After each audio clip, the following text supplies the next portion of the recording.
నవమాసాలు మోసి కని పెంచి కన్న తల్లిదండ్రుల్ని కసాయివాళ్ళలాగా అనాథాశ్రమాల్లో చేర్పిస్తున్నారా నాయన. ఒరేయ్, మీ బాగోగుల కోసం వాళ్ళు ఎంత కష్టపడ్డారో మీకు తెలుసా? నిద్రాహారాలు మానేసి నాన్న తిన్నాడో తినరోదో తెలియకుండా ఎంతో కష్టపడి పిల్లల్ని పెంచాడు.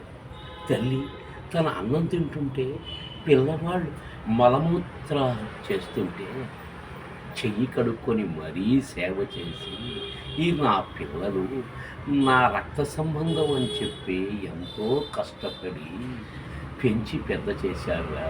ఇవాళ మీకు వాళ్ళు డస్ట్బిన్ లాగా కనిపిస్తున్నారా? ఒరే, మానవ సంబంధాలుగా ఉండాలిరా, అంతేగాని మనీ మిషన్ లాగా ఉండకూడదురా. ఒరే నాయనా, ఒక్కసారి అర్థం చేసుకుంటారా? ఇప్పటికైనా ఒక్కసారి కళ్ళు తెరవండి. వృద్ధాశ్రమాల్లో చేర్పించకండిరా తల్లిదండ్రుల్ని. రే, కన్న కూతుర్ని కన్న కొడుకుని ఎంతో గారాబంగా పెంచి పెద్ద చేసి మీ భవిష్యత్తు కోసం వాళ్ళు ఎంత కష్టపడ్డారో ఒక్కసారి ఆలోచించండి. అంటే ఇవాళ రోజు ప్రపంచం అంతా మారిపోయింది. తల్లిదండ్రి పనికిరారు. నువ్వు ఒక్కడివేరా నిన్ను పెళ్లి చేసుకుంటాను అని చెబుతున్నారు ఇప్పుడున్న ఆడపిల్లలు. తల్లిదండ్రులు డస్ట్బిన్లట. ఒరే, వాళ్ళని కూడా బతకనివ్వండిరా, వాళ్ళని కూడా బతికే అవకాశాన్ని ఇవ్వండిరా. వాళ్ళు కూడా మనలాంటి మనుషులేరా. ఒరే, వాళ్ళు లేకపోతే మనం ఎక్కడి నుంచి వచ్చాము ఆలోచించాలి. ఈ వృద్ధాశ్రమాలు ఇలా పెరగకూడదురా. ఈ సంవత్సరానికైనా ఇవి ఆగిపోవాలిరా. ఒరే నాయన, ఈ బంధాలు అన్న చెల్లి తమ్ముడు అక్క ఎవరైనా సరే నువ్వు బతుకున్నవంతోనికే ఈ రక్త సంబంధాలురా.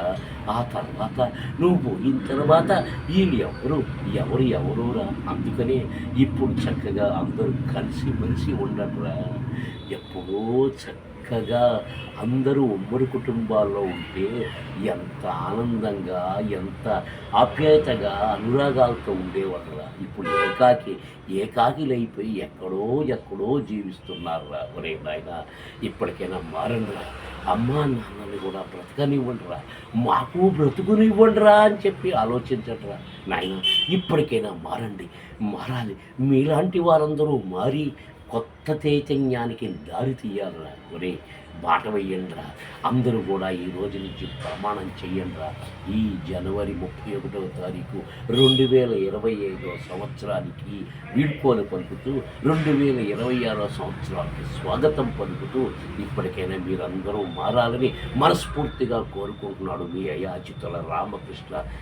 మా ఛానల్ని సబ్స్క్రైబ్ చేసుకోండి, లైక్ చేయండి. ఇలాంటి వీడియోలు ఎన్నో చేస్తాను. ధన్యవాదాలు. మీ రామకృష్ణ.